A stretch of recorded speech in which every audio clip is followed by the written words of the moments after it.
Hi hello welcome back to my YouTube channel. ನಾನು ನಿಮ್ಮ ಸೌಮ್ಯ, ಮೈಸೂರಿನ ಹುಡುಗಿ, UAನಲ್ಲಿ. ಸದ್ಯಕ್ಕೆ ಇವಾಗ ಫುಜೇರಾದಲ್ಲಿ.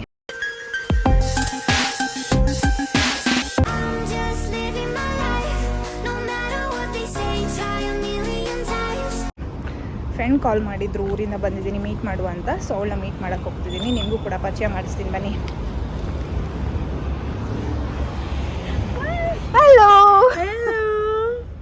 ಸುಮಾರು ಟೈಮ್ ಆಯ್ತು ನೋಡಿ. ಎಂತ ಮಾಡ್ತಿದ್ದೀವಿ?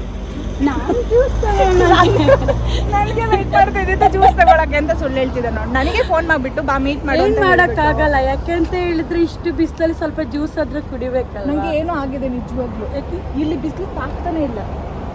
ಮೇ ಬಿ AC ಏನಾದರೂ ಫಿಟ್ ಮಾಡ್ಕೊಂಡಿದ್ದೀನಿ. ಇಲ್ಲ ನಿಜವಾಗ್ಲೂ ಮೊನ್ನೆ ಒಂದು ವಿಡಿಯೋದಲ್ಲಿ ಹೇಳಿದೆ, ನಿಜವಾಗ್ಲೂ ಗೈಸ್ ನಂಗೆ ಬಿಸಿಲು ತಾಗ್ತಾನೆ ಇಲ್ಲ. ಅದು ಈ ಸರಿ ವೆಕೇಶನ್ಗೆ ಊರಿಗೆ ಹೋಗಿದ್ದು ಬಂದಮೇಲೆ ನನಗೆ ಬಿಸಿಲು ತಾಗ್ತಾ ಇಲ್ಲ. ಇವರು ನಂದು ಫ್ರೆಂಡ್, ಊರಲ್ಲಿ ತುಂಬಾ ಮಳೆ ಅಲ್ಲ, ಆಗ ಅಲ್ಲಿಂದ ತಂಪನ ಇಲ್ಲಿಗೆ ತಗೋ ಬಂದಿರ್ಬೋದು. ಅದಕ್ಕೆ ಬಿಸಿಲು ನಾನು ತುಂಬಾ ಬಿಸಿಲಿದ್ದಾಗ ಹೋಗಿದ್ದು 2 ನಿಮಿಷ. ಬಟ್ ಊರಲ್ಲಿ ಚೆನ್ನಾಗಿದೆ ಕ್ಲೈಮೇಟ್. ಈಗ ನಾನು ಬಂದ ಮೇಲೆ ಮಳೆ ಬರ್ತಿದೆ. ಇಲ್ಲಿ ಸಮ್ಮರ್ ಸ್ಟಾರ್ಟ್ ಆಗ್ತಿದೆ. ಇದೆಲ್ಲ ಹಿಂಗೆ ಮಾಡ್ತಾ ಇದ್ರೆ ನಾನು ಏನೋ ಚೆನ್ನಾಗಿದೆ. ಇಷ್ಟೇ ತಾನೇ ಬಿಸಿಲು, ಒಂದು ವಾಕ್ ಮಾಡ್ತಿದ್ದೆ. ಇಲ್ಲ, ಡೇ ಟೈಮಲ್ಲಿ ತುಂಬ ಬಿಸಿಲಿದೆ, ಬಟ್ ನೈಟ್ ಟೈಮ್ ಇವಾಗ ಓಕೆ, ಬಟ್ ಡೇ ಟೈಮ್ ತುಂಬ ಬಿಸಿಲಿದೆ, ಎಲ್ಲೂ ಹೋಗೋಕ್ಕಾಗಲ್ಲ. ತುಂಬ ದಿನ ಆಯಿತು. ಎಂಥ ಟೈಮ್ ಅಂದರೆ ಇವಾಗ ಇಲ್ಲಿ 11:55. ಅದು ಊರ್ದ ಹೆಚ್ಚು ಕಮ್ಮಿ 1 ಗಂಟೆ ಮೇಲೆ ಆಗಿರುತ್ತೆ. ನಮಗೆ ಇಲ್ಲಿ ನೈಟ್ ಲೈಫೇ ಚಂದ. ನಮಗೆ 3 ಗಂಟೆ 4 ಗಂಟೆ ಆದರೂ ಇಷ್ಟೇ ತಾನೇ, ಪರವಾಗಿಲ್ಲ, ಆಡ್ಬೋದು ಎಲ್ಲ ಕಡೆ, ಯಾರು ಎಂತ ಕೇಳಲಿಕ್ಕಿಲ್ಲ. ಇವರು ನಂದು ಮೈಸೂರು ಫ್ರೆಂಡು, ತುಂಬ ದಿನ ಆಗಿತ್ತು. ಅವರು ವೆಕೇಶನ್ಗೆ ಹೋಗಿದ್ರು, ನಾನು ವೆಕೇಶನ್ಗೆ ಹೋಗಿದ್ದೆ. ನಾನು ಬೇಗ ಬಂದೆ, ಅವರು ಈಗ ರೀಸೆಂಟಾಗಿ ಬಂದರು, ಮೀಟ್ ಮಾಡಿದ್ದಿಲ್ಲ. ಸೊ ಕಾಲ್ ಮಾಡಿ ಬಂದಿದ್ದೀನಿ ಅಂದರು. ಸೊ ಅವ್ರನ್ನ ಮೀಟ್ ಮಾಡುವ ಅಂತ ಬಂದಿರೋ. ಮೀಟ್ ಮಾಡಿ ಸ್ವಲ್ಪ ಇವ್ರಿಗೆ ಬಿಸಿ ಏನಾಗ್ತಲ್ಲ, ಆಗ ಸ್ವಲ್ಪ ಕೂಡ ಕೋಲ್ಡ್ ಆಗಲಿ ಅಂತೇಳಿ. ಈಗ ನೆಕ್ಸ್ಟ್ ಎಲ್ಲಿ ಹೋಗ್ತೀವಿ ಗೊತ್ತಿಲ್ಲ, ಎಲ್ಲಿ ಹೋಗ್ತೀವಿ. ಇವರು ಬೀಚಿಗೆ ಹೋಗ್ಬೇಕು. ಬೀಚ್ಗೆ ಹೋಗ್ಬೇಕು, ಬೀಚ್ಗೆ ಹೋಗೋಣ ಅಂದ್ಕೊಂಡಿದ್ವಿ, ನೋಡೋಣ. ನಿಮಗೂ ತೋರಿಸ್ತೀನಿ ಬೀಚ್ನ. ಬಾಯ್, ಬೀಚಲ್ಲಿ ನೋಡುವ ಅಂತ ಹೇಳಕ್ ಬಂದೆ. ನೀನೇ ಹೇಳ್ಬೇಕು, ನೀನೇ ಮರ್ತೋಗಿರೋದು. ಸಚಿನ್ ನೋಡಲಿ ಎಷ್ಟು ದೊಡ್ಡವನಾಗ್ಬಿಟ್ಟಿದ್ದಾನೆ ನೋಡಿದೆ ನಾನು. ಇದು ಪವಿದ ಮಗಳು. ಎಷ್ಟು ಪಾಪ ದೊಡ್ಡದಾಯ್ತಾ? 1 ವರ್ಷ 3 ತಿಂಗಳು. ಅವಳು ಇಲ್ಲಿ ಸಚ್ಚು. ಲಾಸ್ಟ್ ಟೈಮ್ ನಾನು ಊರಿಗೆ ಹೋಗಿದ್ದಾಗ ಅವರು ಪ್ರೆಗ್ನೆಂಟ್ ಅಂತ ಹೇಳಿದ್ರು. ಪಾಪು ಎಲ್ಲ ಆಗಿ ಇವಾಗ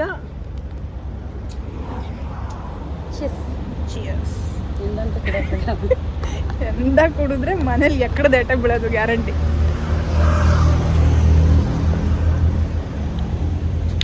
ಎಂತ ಚಂದ. ನಾನು ಮೊದಲು ಹಾಸ್ಪಿಟ್ಲಿಗೆ ಹೋಗ್ಬೇಕು. ಯಾಕೆ ಏನಾಗಿದೆ ಅಂತ ಒಂದ್ಸರಿ ಒಳ್ಳೇದಲ್ಲ. ನನಗೆ ನಾನು 27ಗೆ ಇಲ್ಲಿಗೆ ಬಂದೆ. ಬಂದಾಗ್ಲಿಂದ ಅಲ್ಲಿದು ಇಲ್ಲಿದು ಫುಡ್ಡು ಕ್ಲೈಮೇಟ್ ಎಲ್ಲ ಚೇಂಜ್ ಅಲ್ವಾ, ಏನು ತಿನ್ಲಿಕ್ಕೆ ಅನಿಸ್ತಾನೆ ಇಲ್ಲ. ತುಂಬ ಒಂಥರ ಇತ್ತು. ಎಷ್ಟು ಜ್ಯೂಸ್ ಎಷ್ಟು ಎಳ್ನೀರು ಕೊಡ್ತಿದ್ದೀನಿ ಗೊತ್ತಾ, ನಾನು ಊಟನೇ ಮಾಡಿಲ್ಲ. ಬಟ್ ಆದರೂ ಫುಜೇರಾನೇ ಬೆಸ್ಟ್. ನನಗೆ ಹೆಂಗೆ ಅನಿಸ್ತಿತ್ತಂದರೆ, ನಾನು ಅದೇ ಅಪ್ಪನ ಮನೆಗೆ, ಗಂಡನ ಮನೆಯಿಂದ ಅಪ್ಪನ ಮನೆಗೆ ಹೋದ್ರೆ ತವ್ರ ಮನೆಗೆ ಹೋದ್ರೆ ಫುಲ್ ಖುಷಿ ಅಲ್ಲ ಹಂಗೆ. ಮೈಸೂರಿಂದ ಇಲ್ಲಿಗೆ ಬರ್ತಿದಂಗೆ ಫುಲ್ ಖುಷಿ. ತವ್ರ ಮನೆ ಅದು ಆ್ಯಕ್ಚುಲಿ ಹೇಳ್ಬೇಕಂದ್ರೆ ನಮ್ಮೂರು ಇಂಡಿಯಾನೇ ನಮಗೆ ತವ್ರ ಮನೆ. ಆದರೆ ನನಗೆ ಉಲ್ಟಾ ಆಗ್ಬಿಟ್ಟಿದೆ. ಏರ್ಪೋರ್ಟಿಗೆ ಬಂದು ಹಿಡಿತಿದಂಗೆ ಬಟರ್ಫ್ಲೈ ಥರ ಏನೋ ಫೀಲ್, ಒಂಥರ ಖುಷಿ. ಅದರಲ್ಲೂ ಫುಜಾರ ಫುಲ್ ಖುಷಿ. ಫ್ರೀಡಮ್ ಅನ್ಕೊಂತಾರೆ ಏನಂತಾರೋ ಗೊತ್ತಿಲ್ಲ. ನಾನು ಎಮಿರೇಟ್ಸ್ ಬಂದಿದ್ದು. ಏರ್ಪೋರ್ಟ್ ಯಾವುದು? ದುಬೈನ ಶಾರ್ಜಾ? ದುಬೈ. ನನ್ನ ಶಾರ್ಜಾ. ಫುಲ್ ಖುಷಿ. ನಾನು ಒಟ್ನಲ್ಲಿ ವಿಡಿಯೋ ನೋಡಿದ್ರಂತೂ ಉಗಿತಾ ಇರ್ತಾರೆ, ಈ ಹುಡುಗಿ ಇಂಡಿಯಾ ನೋಡಿದ್ರೆ ಎಲ್ಲರೂ ಖುಷಿ ಪಡ್ತಾರೆ, ಉಲ್ಟಾ ಹೇಳ್ತಾವಳೆ ಅಂತ. ಇದೇ ಸತ್ಯ. ಮಾರ್ಚ್ 30ಗೆ ಇಂಡಿಯಾ ಹೋದೆ, ಪುನಃ ಮೇ 6ಗೆ ಇಲ್ಲಿಗೆ ಬಂದೆ, ಪುನಃ ಮೇ 15ಗೆ ಕೊಯ್ಕೋಡ್ ಹೋದೆ, ಕೇರಳ ಹೋದೆ, ಪುನಃ 27ಗೆ ಇಲ್ಲಿಗೆ. ಆ್ಯಂಡ್ ಇನ್ನೂ ಒಂದು ಕೇಳೋದಿತ್ತು, ಇಲ್ಲಿ ವಾರ್ ನಡೀತಲ್ಲ, ನಿಂಗೆ ಭಯ ಆಯ್ತಾ? ಇಲ್ಲ ಇಲ್ಲ ತಾನೆ. ವಾರ್ ನಡಿಬೇಕಾದ್ರೆ ಇಲ್ಲೇ ಇದೆ ತಾನೆ? ಹೌದು. ಈ ವಿಡಿಯೋ ನೋಡೋರೆಲ್ಲ ಕಮೆಂಟ್ಸ್ ಮಾಡಿ ಆಯ್ತಾ. ಅದರಲ್ಲೂ ಕೆಲವು ವಾರ್ ಅಂತ ಹೇಳಿದ್ರೆ ನಡೀತದೆ, ಅವ್ರ ಇಷ್ಟಕ್ಕೆ ಮಾಡ್ಕೊಂಡು ಹೋಗ್ತಾರೆ. ನಾವು ನಮ್ಮ ಇಷ್ಟ ಇರೋರೆಲ್ಲ ನಾವು ಆರಾಮಾಗಿದ್ವಿ. ಎಫೆಕ್ಟ್ ಆಗಿರೋದೆಲ್ಲ ಇಂಡಿಯಾಗೆನೆ. ಹೌದು, ಎಫೆಕ್ಟ್ ಆಗಿರೋದೆಲ್ಲ ಚಾನಲ್ಸ್ಗೆ. TRP ಎಗ್ಗಿಸ್ಬೇಕಲ್ಲ, ಅದಕ್ಕೋಸ್ಕರ ಪಾಪ ತುಂಬ ಕಷ್ಟಪಟ್ಟು ಕೆಲಸ. ಆಯಿಲ್ ಟನಲ್ಗೆ ಅದು ಡೆಸ್ಟ್ರಾಯ್ ಮಾಡಿದಾಗ ಬಂದು ಬಿದ್ದಿದ್ದ ಪೀಸಸ್ಗಳನ್ನ ಇವ್ರೇನು ಹೇಳಿದಳು, ಆಯಿಲ್ ಟನಲ್ಗೆ ಬಾಂಬ್ ಹಾಕ್ಬಿಟ್ಟಿದ್ದಾರೆ ಅಂತ. ನಮ್ಮಮ್ಮ ಬೇರೆ ಅವ ನೀನು ಬಂದ್ಬಿಡು. ನಮ್ಮ ಮನೇಲಿ ಅದೇನೆ ಅಂತ ಹೇಳಿದ್ರೆ ಇಲ್ಲಿ ವಿಚಾರ ಏನೂ ಇಲ್ಲ. ಬಟ್ ಅವ್ರು ಹೇಳೋ ಒಂದು ವಿಚಾರಕ್ಕೋಸ್ಕರ ಮನೇಲಿರೋರೆಲ್ಲ ಎದ್ರಿ ಬಂದೇ ಬಿಡಿ ನಾನು ಅದಕ್ಕೆ ಅಮ್ಮಂಗೆ ಹೇಳಿದೆ, ನೀನು ಯಾರ ಮಾತು ನಂಬೇಡ, ನಾನು ಹೇಳಿದ್ರೆ ನೀನು ಬಿಲೀವ್ ಮಾಡು ಅಷ್ಟೇ ಅಂತ ಹೇಳ್ಬಿಟ್ಟು. ನಮ್ಗೇನು ಭಯ ಇಲ್ಲ ಆಯ್ತಾ, ಇವಾಗಲೂ ಮತ್ತೆ ವಾರ್ ಸ್ಟಾರ್ಟ್ ಆಗ್ತಿದೆ ಅಂತ ಅನ್ಕೊಂಡ್ರು ಚೆನ್ನಾಗೇ ಇರ್ತೀವಿ, ಚೆನ್ನಾಗಿ ಪ್ರಾಬ್ಲಮ್ ಇಲ್ಲ. ಅದೆಲ್ಲ ಜಸ್ಟ್ ಫಾರ್ ಎಂಟರ್ಟೈನ್ಮೆಂಟ್ ಅಷ್ಟೇ. ಇಲ್ಲಿ ಗೌರ್ಮೆಂಟ್ ತುಂಬ ಸ್ಟ್ರಾಂಗ್ ಇದೆ. ಅವರು ಏನೇ ಒಂದು ವಿಚಾರ ಆದರೂ ಅಷ್ಟೇ ಸ್ಟ್ರಾಂಗ್ ಆಗಿ ಎಲ್ಲರನ್ನೂ ಸೆಕ್ಯೂರ್ ಆಗಿ ನೋಡ್ಕೋತಿದ್ದಾರೆ. ಮತ್ತೆ ಯಾಕೆ ಎದುರಿಲಿಕ್ಕೆ ಏನಿದೆ? ನಾವಾಯ್ತು ಕೆಲಸ ಇಲ್ಲ. ನಾನು ಹೋಗಿದ್ದೆ ಅವಾಗ ವಾರ್ ನಿಂತೋದು 2 ವೀಕ್ಸ್ಗೆ ಸ್ಟಾಪ್ ಆಗಿತ್ತು ಆಯ್ತಾ. ಊರಿಗೆ ಹೋದ ತಕ್ಷಣ ಕೇಳ್ತೆ ವಾರ್ ನಡೀತಿದೆಯಲ್ಲ ಅದಕ್ಕೆ ಎದ್ರುಕೊಂಡು ಬಂದ್ಬಿಟ್ಟ ಅಂತ. ಅಯ್ಯೋ, ವಾರ್ ನಡೀತಿದ್ರೆ ನಮ್ಮ ಫ್ಯಾಮಿಲೀಸ್ ನೋಡೋದು ಬೇಡವಾ? ಮಕ್ಳು ನೋಡೋದು ಬೇಡ? ಅಪ್ಪ ಅಮ್ಮ ನೋಡೋದು ಬೇಡವಾ? ಯಾವ ಥರ? ನಾನು ಜ್ಯೂಸ್ ಕುಡಿದ್ಮೇಲೆ ವಿಡಿಯೋ ಕಂಟಿನ್ಯೂ ಮಾಡ್ತೀನಿ, ಕೈ ನೋಯ್ತಿದ್ದೆ. ಅಲ್ಲ ಲೈಸೆನ್ಸ್ ತಗೊಂಡು ಎಷ್ಟು ದಿನ ಆಯ್ತು ಹೇಳು? ಜಾನ್ವರಿಯಲ್ಲಿ ತಗೊಂಡಿದ್ದು. January, February, March, April, May 5 months ಆಯ್ತು. 5 ಮಂತ್ಸಲ್ಲಿ ಎಷ್ಟು ಸರಿ ಗಾಡಿ ಓಡಿಸಿದ್ಯಾ? ತುಂಬ ಸರಿ ಓಡಿಸಿದ್ದೀನಿ. ನಾನು ಲೈಸೆನ್ಸ್ ತಗೊಳ್ಳೋಕ್ಕಿಂತ ಮುಂಚೆನೆ ಶಾರ್ಜಾದಿಂದ ಫುಜೇರಾಗೆ, ದುಬೈಯಿಂದ ಫುಜೇರಾ ರೆಕಾರ್ಡ್ ಆಗ್ತಿದೆ, ಹೊಡಿತಾರೆ ಲೈಸೆನ್ಸ್ ಗಾಡಿ ಚಲಾಡಿಯಾ ಆತಂತ ಅಂದ್ರೆ ಹೇಳಿದ್ರೆ ನಾನು ಕ್ಲಾಸಸ್ಗೆ ಹೋಗ್ತಾ ಇದ್ದೆ. ಆ ಟೈಮಲ್ಲಿ ಸ್ವಲ್ಪ ಓಡಿಸಿದ್ದೀನಿ. ಬಟ್ ಲೈಸೆನ್ಸ್ ಸಿಕ್ಕಿದ ಮೇಲಂತೂ ಇಲ್ಲಿ ಫ್ರೆಂಡ್ಸ್ ಸ್ವಲ್ಪ ಇದ್ದಾರೆ, ಸೊ ಹಂಗಾಗಿ ಎಲ್ಲ ಗಾಡಿ ಇರುತ್ತೆ, ಎಲ್ಲಿ ಬೇಕಾದ್ರೆ ತೊಗೊಂಡು ಹೋಗ್ಬೋದು ಅಂತ ಪ್ರಾಬ್ಲಮ್ ಇಲ್ಲ. ಯಾಕೆ ಕೇಳಿದೆ ಅಂದ್ರೆ ಗಾಡಿ ಓಡಿಸ್ಬೇಕಾದ್ರೆ ಬಂದಿರೋದು ಇವಾಗಲೇ ಫಸ್ಟ್ ಟೈಮ್. ಸೊ ನಾನು ಭಯ ಜಾಸ್ತಿ. ಹುಷಾರಾಗಿ ನನ್ನ ಮನೆಗೆ ಸೇರಿಸ್ತಾರ ಅಂತ ಕೇಳ್ತಾ ಇದ್ದೀನಿ. ಎಷ್ಟು ಸರಿ ಗಾಡಿ ಓಡಿಸಿದ್ಯಾ ಅಂತ. ನಾನು ಫಸ್ಟ್ ಟೈಮ್ ಹೋಗ್ತಾ ಇದ್ದೀನಿ ಗೈಸ್, ಭಯ ಆಗಲ್ವಾ ಮತ್ತೆ ನಂಗೆ? ನೋಡಿಲ್ಲ ಲೈವ್ ಡ್ರೈವಿಂಗ್ ನಾನು. ಆ ಥರ ಎಲ್ಲ ಭಯ ಪಡಬಾರ್ದು. ಇಂಡಿಯಾ ಆದ್ರೆ ಪರವಾಗಿಲ್ಲ, ಗಲ್ಲಿ ಗಲ್ಲಿ ಎಲ್ಲ ಸುತ್ಕೊಂಡು ಹೋಗ್ಬಿಡ್ತಾರೆ. ಹಂಗೆ ಹೋದ್ರೆ ಇಲ್ಲ ಬೇಕು. ನಮ್ಮ ಊರ್ನ ಬಿಟ್ಕೊಡ್ಲಿಕ್ಕಾಗಲ್ಲ. ಆದ್ರೆ ವಿಚಾರ ಏನು ಅಂತ ಹೇಳಿದ್ರೆ, ಇಲ್ಲಿ ನಾವು ಡ್ರೈವ್ ಮಾಡ್ತೀವಿ ಅಂತ ಹೇಳಿದ್ರೆ ನಮ್ಮ ಟ್ರ್ಯಾಕ್ ಅಲ್ಲಿ ಬೇರೆ ಯಾರು ಬರ್ಲಿಕ್ಕಿಲ್ಲ. ಮತ್ತೆ ಇಲ್ಲಿ ತುಂಬಾ ಫೈನ್ ಇರೋ ರೀಸನ್ಗೆ ಯಾರು ತಾರ ಮಾರ ಗಾಡಿ ಓಡಿಸಲ್ಲ. ನಮ್ಮೂರಲ್ಲಿ ಫೈನ್ ಏನು ಇಲ್ಲ ಆ ತರ. ಮೇ ಬಿ ಈಗ ಬ್ಯಾಂಗ್ಳೂರ್ ಮೈಸೂರಲ್ಲೆಲ್ಲ ಸ್ಟಾರ್ಟ್ ಆಗಿರಬಹುದು. ಎಲ್ಲಾ ಕಡೆನೂ ಇವಾಗ್ಲೂ ಅಲ್ಲಿ ಕ್ಯಾಮ್ರಾ ಫಿಟ್ ಮಾಡಿದ್ದಾರೆ, ಮೈಸೂರಲ್ಲೂ ಇದೆ. ಆದ್ರೆ ಏನಂದ್ರೆ ನಮ್ ಜನಗಳು ಸ್ವಲ್ಪ ಊರಲ್ಲಿ ಎಲ್ಲ ಹಿಂಗೆ ಹೋಗ್ಬೇಕಾದ್ರೆ ನಾವು ನಮ್ಮ ಟ್ರ್ಯಾಕ್ ಅಲ್ಲಿ ಹೋದ್ರೆ ಸಹ ಅವ್ರು ಬಂದು ಗುದ್ದು ಅಲ್ಲಿ ನಮ್ದೇ ತಪ್ಪಾಗ್ತದೆ. ನಾವು ಅವ್ರನ್ನ ಮುಟ್ಟಿಲ್ಲ ಅಂದ್ರೂ ಅಲ್ಲಿ ನಮ್ದೇ ತಪ್ಪಾಗುತ್ತೆ. ಬಟ್ ಇಲ್ಲ ಆತರ ಅಲ್ಲ. ಇಲ್ಲಿ ನಾವ್ ಎಷ್ಟು ಸೇಫ್ ಆಗಿ ಡ್ರೈವ್ ಮಾಡ್ಬೋದು ಅಂತ ಹೇಳಿದ್ರೆ ಯಾವ್ದಕ್ಕೂ ನಾವ್ ಎದುರು ಅವಶ್ಯಕತೆನೇ ಇಲ್ಲ. ಅಂದ್ರೆ ಇಲ್ಲಿ ರೂಲ್ಸ್ ಅಂಡ್ ರೆಗ್ಯುಲೇಷನ್ಸ್ ನಾವು ಫಾಲೋ ಮಾಡ್ತೀವಿ. ಇಲ್ಲಿ ಇರೋರೆಲ್ಲ ಇಂಡಿಯನ್ಸ್, ಅಂದ್ರೆ ಹೊರಗಡೆ ಇರೋರೇನೆ ಇಲ್ಲಿ ಬಂದಿರೋದು. ಇಲ್ಲಿ ಲೋಕಲ್ಸ್ ಅಂತ ಏನ್ ತುಂಬಾ ಜನ ಇಲ್ಲ. ಇವಾಗ ಇಂಡಿಯನ್ಸ್ ಅಂದ್ರೆ ನಾವೆಲ್ಲ ಅಲ್ಲಿ ಇರೋರೇನೆ, ಆದ್ರೆ ಫಾಲೋ ಮಾಡಲ್ಲ. ಬಟ್ ಇಲ್ಲಿ ನಾವು ದೇಶ ಬಿಟ್ಟು ದೇಶದಿಂದ ಅಂದ್ರೆ ಆ ದೇಶದಿಂದ ಇಲ್ಲಿ ಬಂದಿದ್ರು ಕೂಡ ನಾವೊಂದು ರೂಲ್ಸ್ ಇದೆಯಪ್ಪ ಅದನ್ನ ಫಾಲೋ ಮಾಡ್ಬೇಕು ಅಂತ ಹೇಳ್ತೀವಿ. ಬಟ್ ಇಂಡಿಯಾದಲ್ಲಿ ಹಂಗಲ್ಲ, ತುಂಬಾ ಉಡಾಫೆ ನಮ್ ಜನಗಳು. ಉಡಾಫೆ ಅಂತ ಹೇಳಲಿಕ್ಕಿಲ್ಲ, 50-50 ಚಸ್ಕ ಏನಿಲ್ಲ, ಉಡಾಫೆನೆ. ಕಲ್ಲಿ ಬಲಿತಾರ ಅವರು ಅಫ್ಕೋರ್ಸ್. ಯಾಕೆ ಅಂತ ಹೇಳಿದ್ರೆ ಅಲ್ಲಿ ಆತರ ಎಂತ ಮಾಡ್ಲಿಕ್ಕಿಲ್ಲ. ನಮ್ ಇಬ್ಬರದು ಕನ್ನಡ ಸ್ವಲ್ಪ ಹಂಗೆ ಹಿಂಗೆ ಆಗುತ್ತೆ, ಅಡ್ಜಸ್ಟ್ ಮಾಡ್ಕೋಬೇಕು. ಯಾಕಂದ್ರೆ ನಂದು ಮಡಿಕೇರಿ ಕನ್ನಡ, ಅವ್ರದ್ದು ಮೈಸೂರು ಕನ್ನಡ. ಇಲ್ಲ, ಮೈಸೂರು ಕನ್ನಡ ಆತರ ಕನ್ನಡ ಡಿವೈಡ್ ಮಾಡ್ತಿಲ್ಲ ನಾನು. ಇಲ್ಲಿ ಕನ್ನಡದವ್ರು ಸಿಗೋದು ತುಂಬಾ ಅಪರೂಪ. ಸೊ ನಾವೆಲ್ಲ ಇಲ್ಲಿ ಚೈನಾದವ್ರ ಜೊತೆ, ಥೈಲ್ಯಾಂಡ್ ಅವ್ರ ಜೊತೆ ನಮ್ಮ ಕನ್ನಡನ ಮರ್ತೋಗ್ಬಿಟ್ಟಿರ್ತೀವಿ. ಸಿಕ್ಕಿದ್ರೆ ಆ ಕಡೆ ನೋಡು ಈ ಕಡೆ ನೋಡು ಮಲಯಾಳಿ. ಕನ್ನಡ ಚಂದ, ಆದ್ರೆ ಇಲ್ಲಿ ಬರ್ಬೇಕಾದ್ರೆ ಅದು ಸ್ವಲ್ಪ ಆಚೆ ಈಚೆ ಆಗ್ಲಿಕ್ಕಿದೆ, ಹಾಗೆ ಎಂತ ಮಾಡ್ಲಿಕ್ಕಿಲ್ಲ. ಯಾವ ಕಡೆ ನೀನು? ನಾನಿವಾಗ ರೂಮ್ಗೆ ಹೋಗ್ತಿದ್ದೀನಿ, ನಿನ್ನ ರೂಮಿಗೆ ಬಿಡ್ತೇನೆ. ಒಳ್ಳೇದು ಗಣಮ. ನೆಕ್ಸ್ಟ್ ಡೇ ನೀನ್ ಪ್ಲಾನ್ ಮಾಡ್ಕೋ. We can go outside somewhere, eat food and make some fun. ಇರೋದೇ ಇಬ್ರು, ಮೇಕ್ ಫನ್ ಅಂತೆ.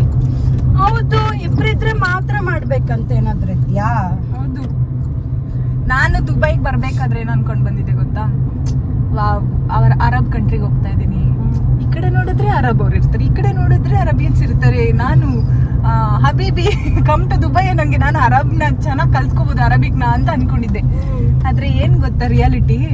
ಈ ಕಡೆ ನೋಡು ಮಲಯಾಳಿಸ್, ಈ ಕಡೆ ನೋಡು ಬಾಂಗ್ಲಾದೇಶ್, ಈ ಕಡೆ ನೋಡು ತಮಿಳಿಯನ್ಸ್. ಇವ್ರು ಬಿಟ್ರೆ ಬೇರೆ ಯಾರು ಕಣ್ಣು ಕಾಣಿಸಿಲ್ಲ ನನಗೆ. ನಿಂಗೆ ಯಾರಾದ್ರೂ ಬೇರೆ ಯಾರು ಕಾಣಿಸ್ತಿದಾರ? ನಮಗೆ ಯಾರು ಕಾಣಿಸ್ತಾ ಇಲ್ಲ ಅಂತ ಹೇಳಿದ್ರೆ ಎಲ್ಲೆಲ್ಲೂ ನಮ್ಮವ್ರೆ.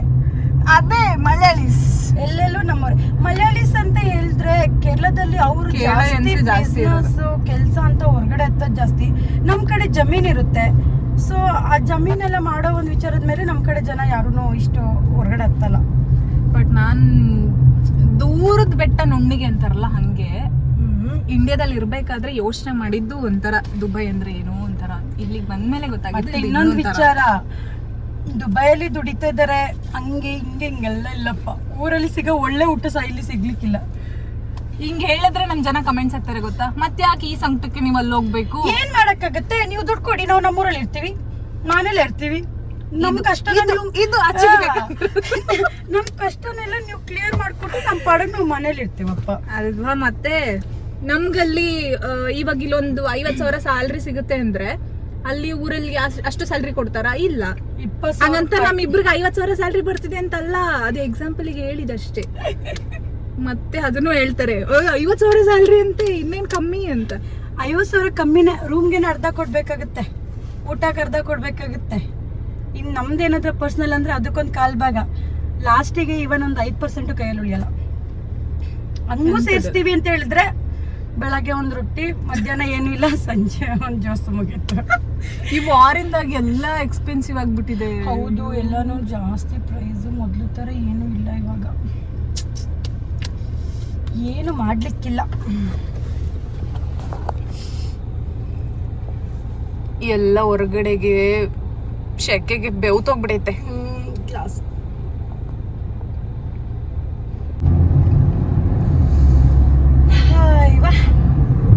ನೋಡಿ ಹೆಂಗಿದೆ ಅಂತ. ರೋಡ್ ಫುಲ್ ಕ್ಲೀನ್ ಆಗಿ ಎಷ್ಟು ಚಂದ. ನಮ್ ಕಡೆ ಜನ ಮನ್ಸ್ ಮಾಡಿದ್ರೆ ಇಟ್ಕೋಬಹುದು, ನಮ್ ಜನಗಳು ಮನ್ಸ್ ಮಾಡಲ್ಲ, ಅದಕ್ಕೆ ಏನ್ ಮಾಡಕ್ಕಾಗಲ್ಲ.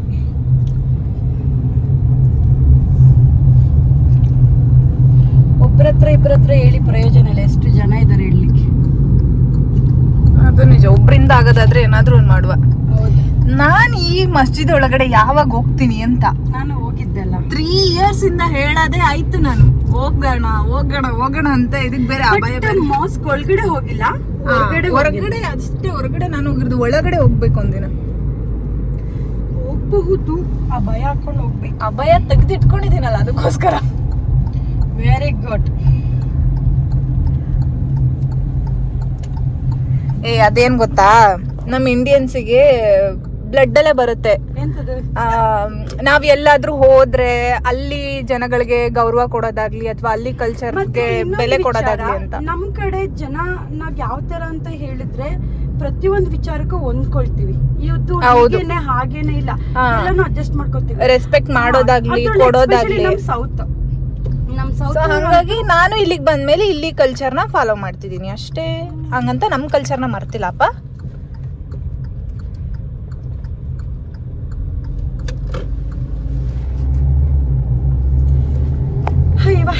ಎಂತ ಚಂದ ಲೈಫ್ ಅಲ್ಲ. ಮತ್ತೆಂತ ಸಮಾಚಾರ? ಊರಲ್ಲೆಲ್ಲ ಹೆಂಗಿದ್ದಾರೆ? ತುಂಬಾ ಟೈಮ್ ಆದ್ಮೇಲೆ ಸಿಕ್ಕಿದ್ದೀರಾ, ಸೊ ಅದ್ರಿಂದ ವಿಷಯ ಏನು ಅಂದ್ರೆ ಇವತ್ತಿಗೇನು ಇಲ್ಲ, ಮತ್ತೆ ಸಿಕ್ಕಾಗ ಹೇಳ್ತೀನಿ. ನೆಕ್ಸ್ಟ್ ಏನಾದ್ರೂ ಯೋಚನೆ ಮಾಡಿ ಎಲ್ಲಿಯಾದ್ರೂ ಹೋಗ್ಬೇಕಾದ್ರೆ ಹೇಳ್ತೀನಿ ಏನು ವಿಷಯ ಅಂತ. ಗೈಸ್, ನಂಗೆ ಒಂದು ಧೈರ್ಯ ಬಂದಿದೆ. ನನ್ನ ಆರಾಮಾಗಿ ಕರ್ಕೊಂಡು ಬಂದು ಮನೆ ಸೇರಿಸ್ತಾರೆ ಅಂತ ಚಂದ ಡ್ರೈವ್ ಮಾಡ್ತಿದ್ದಾರೆ. ತೊಂದರೆ ಇಲ್ಲ ಆಯ್ತಾ, ನಾನು ಜೀವಂತವಾಗಿ ಇದ್ದೀನಿ. 6,000 1.5 ಲಕ್ಷ ಕೊಟ್ಟು ಲೈಸೆನ್ಸ್ ತಗೊಂಡು ಗಾಡಿ ನೆಟ್ಟಗೊಡ್ಸಿಲ್ಲ ಅಂದ್ರೆ ಹೆಂಗೆ? ಆದ್ರೂ ಭಯ ಇತ್ತು, ಜೀವ ಕೈಲಿಟ್ಕೊಂಡಿದ್ದೆ. ಸೊ ಇವಾಗ ತೊಂದರೆ ಇಲ್ಲ, ಫೀಲ್ ಫ್ರೀ. ಆ ಕನ್ನಡ ಒಂದು ಹಾಡು ಇದೆಯಲ್ಲ, ಮರಳಿ ಮರಳಿ ಬಾರದೂರಿಗೆ ನಿನ್ನ ಪಯಣ ಅಂತ ಸ್ಟೇಟಸ್ ಹಾಕೋದ್ ಬದಲು ಚಂದ ಇದೆ ಅಂತ. ನಮ್ಮ ಅರಮನೆ ಅರಮನೆ ಇರೋ ಅರಮನೆ ಊರಲ್ಲಿ ಬಿಟ್ಬಿಟ್ಟು ಇರೋ ಅರಮನೆ. ನಂದು ಐಫೈ ರೂಮ್ ನ ತೋರ್ಸಿದೀನಿ ಗೊತ್ತಾ ಎಲ್ರಿಗೂ. ಮತ್ತೆ ಹೆಂಗೆ ನಾವ್ ಯಾರಿಗೆ ಎಲ್ಲರಿಗೂ ಐಫೈ ರೂಮ್ ನ ತೋರ್ಸಿದೀನಿ, ನಾನು ಎಷ್ಟು ಐಫೈ ರೂಮ್ ಅಲ್ಲಿ ಇದೀನಿ ಅಂತ. ಎಲ್ಲಾನು ಅಡ್ಜಸ್ಟ್ ಮಾಡ್ಕೊಂಡು, ಯಾಕಂದ್ರೆ ಅಲ್ಲಿ ಇರೋರೆಲ್ರು ತಲೆಯಲ್ಲಿ ಇಟ್ಕೊಂಡಿರೋದು ಅಷ್ಟೇ ಅಲ್ವಾ. ಅವ್ರಿಗೇನ್ ಕಮ್ಮಿ ದುಬೈಲಿ ಇದಾರೆ, ಸ್ಯಾಲ್ರಿ ಬರುತ್ತೆ, ಲೈಫ್ ನ ಚಂದ ಲೀಡ್ ಮಾಡ್ತಿದ್ದಾರೆ. ನೀವೆಷ್ಟು ನಾವು ಫುಲ್ ಲೀಡ್ ಮಾಡ್ತಿದೀವಪ್ಪ, ಕೈಯಲ್ಲಿ ಮಾತ್ರ ಎಂತ ಇಲ್ಲ. ಜ್ಯೂಸ್ ಕೊಡ್ಸಿದ್ ಖಾಲಿ ಆಗಿಲ್ಲ. ಕುಡಿ. ನಾನು ಈ ವ್ಲಾಗ್ನ ಎಂಡ್ ಮಾಡ್ಬಿಡ್ತೀನಿ ಗೈಸ್. ಸಖತ್ತಾಗಿದೆ ಜ್ಯೂಸ್. ಸೊ ಅವ್ರು ಹೋಗ್ತಾರೆ ಇವಾಗ, ನಾನು ಮನೆಗೆ ಹೋಗ್ತೀನಿ. ಎಂತ ಮಾಡ್ತೀನಿ, ಮನೆಗೆ ಹೋಗಿ ಮಲ್ಕೋತೀನಿ. ತುಂಬಾ ಕಿಲೋಮೀಟರ್ ದೂರ ಅಂತಿಲ್ಲ, ಹಂಗೆ ನೋಡ್ಬೇಕಾದ್ರೆ ಆಚೆ ಕಡೆ ಕಾಣಿಸುತ್ತೆ, ಅಲ್ಲಿ ನೋಡ್ತೀವಿ ಈಚೆ ಕಡೆ ಕಾಣಿಸುತ್ತೆ. ಆ ಕಡೆ ಬಿಲ್ಡಿಂಗ್ ಅಲ್ಲಿ ನಿಂತ್ಕೊಂಡು ನೋಡಿದ್ರೆ ಅವ್ರ ಮನೆ ಕಾಣಿಸುತ್ತೆ, ಅವ್ರು ಆ ಕಡೆಯಿಂದ ನಿಂತ್ಕೊಂಡು ನೋಡಿದ್ರೆ ನಮ್ದು ಅಪಾರ್ಟ್ಮೆಂಟ್ ಕಾಣಿಸುತ್ತೆ. ಮಧ್ಯದಲ್ಲಿ ಹಾಯ್ ಮಾಡುವುದಷ್ಟೇ. ಸೊ ಗೈಸ್, ಈ ವ್ಲಾಗ್ನ ಇಲ್ಲಿಗೆ ಎಂಡ್ ಮಾಡ್ತಾ ಇದ್ದೀನಿ. ನಾವು ಆ್ಯಕ್ಚುಲಿ ಬೀಚಿಗೆ ಹೋಗಬೇಕಿತ್ತು, ಬೀಚಿಗೆ ಹೋಗಲಿಲ್ಲ. ನೆಕ್ಸ್ಟ್ ಡೇ ಇನ್ನೊಂದಿನ ಪ್ಲ್ಯಾನ್ ಮಾಡೋಣ ಅಂತ ಹೇಳಿ ನಾನು ವಾಪಸ್ ಮನೆಗೆ ಬಂದೆ. ಅವಳಿಗೇನೋ ಕೆಲಸ ಬಂತು ಮಿಡಲಲ್ಲಿ ಅಂತ ಹೇಳಿ ಅವಳು ಹಾಗೆ ಹೊರಟ್ಬಿಟ್ಲು. ಸೊ ಮತ್ತೆ ಸಿಗುವ ನೆಕ್ಸ್ಟ್ ವಿಡಿಯೋದಲ್ಲಿ.